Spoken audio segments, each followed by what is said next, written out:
रघुराज प्रताप सिंह उर्फ राजा भैया सियासत का ये चर्चित चेहरा है। यूपी की सियासत में इनकी अलग ही साख रही है। चाहे जिसकी भी सरकार रहे, राजा भैया हर राज में फिट रहे हैं और फिलहाल वो एक बार फिर से सियासत के राजा बने हुए हैं।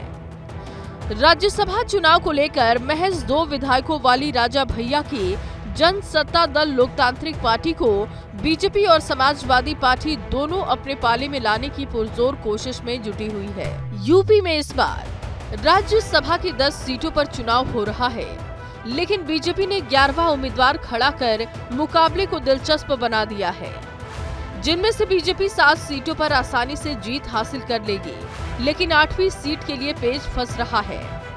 तो समाजवादी पार्टी 2 सीटों पर जीत हासिल कर लेगी, लेकिन तीसरी सीट फंस रही है। मुकाबला दिलचस्प है, कोई भी हारना नहीं चाहता।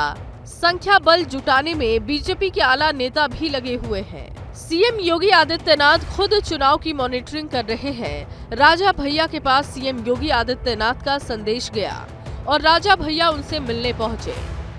दोनों के बीच लंबी बातचीत हुई। बीजेपी के प्रदेश अध्यक्ष भूपेंद्र चौधरी और योगी सरकार में मंत्री जेपीएस राठौर भी राजा भैया से मिलने उनके आवास पर पहुंचे। माना जा रहा है कि राज्यसभा की सीटों के लिए चुनाव के लिए उन्हें अपने पाले में लाने के लिए बातचीत भी हुई। सूत्र ये बता रहे हैं कि इससे पहले भी राजा भैया को एनडीए में शामिल होने का ऑफर दिया जा चुका है। उन्होंने प्रतापगढ़ और कौशाम्बी सीट की डिमांड भी की है। हालांकि सूत्र ये भी बता रहे हैं कि बीजेपी सिर्फ कौशाम्बी सीट देने के लिए तैयार है, वो भी अपने सिंबल पर। लेकिन फिलहाल इस पर बात नहीं बन पा रही है। बीजेपी और राजा भैया की सहमति नहीं बनते देख समाजवादी पार्टी ने भी मौका लपकने में देरी नहीं लगाई।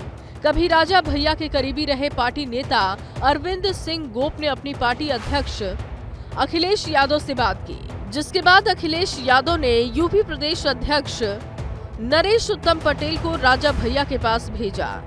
राजा भैया ने भी पूरे सम्मान के साथ नरेश उत्तम पटेल को लंच कराया। लंच के साथ साथ लोकसभा चुनाव पर भी बात हुई। खबर आई यूपी की 5 सीटों पर गठबंधन का प्रस्ताव राजा भैया के घर तक पहुंच गया है। समाजवादी पार्टी और राजा भैया की जनसत्ता दल लोकतांत्रिक के बीच लोकसभा की 5 सीटों पर बात चल रही है। इसमें सबसे पहली सीट प्रतापगढ़ की है, जहां की 2 विधानसभा सीट पर राजा भैया की पार्टी के विधायक हैं।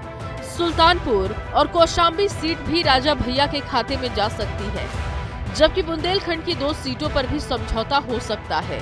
सियासत में समझौते इतनी आसानी से नहीं होते, कुछ दिया जाता है तो कुछ लिया भी जाता है। खबर है कि नरेश उत्तम पटेल ने राजा भैया से राज्यसभा चुनाव में भी समर्थन मांगा। विधानसभा के आंकड़ों के मुताबिक कुल मौजूदा सीट 399 है, यानी कि राज्यसभा की एक सीट के लिए 37 विधायक चाहिए। समाजवादी पार्टी को तो तीनों उम्मीदवार जिताने के लिए 111 विधायक चाहिए, जबकि उसके पास अपने विधायक 108 है। एक विधायक जेल में है और पल्लवी पटेल नाराज चल रही है। ऐसे में समाजवादी पार्टी को 5 विधायकों को अपने पाले में लाना होगा, यानी कि समाजवादी पार्टी के लिए राज्यसभा की तीसरी सीट पर पेच फंसा हुआ है। अगर राजा भैया साथ आते हैं तो समाजवादी पार्टी को तीसरी सीट पर बढ़त मिल जाएगी, क्योंकि दावा किया जा रहा है कि उनके पास 2 और विधायकों का समर्थन है। Bureau report, ABP news.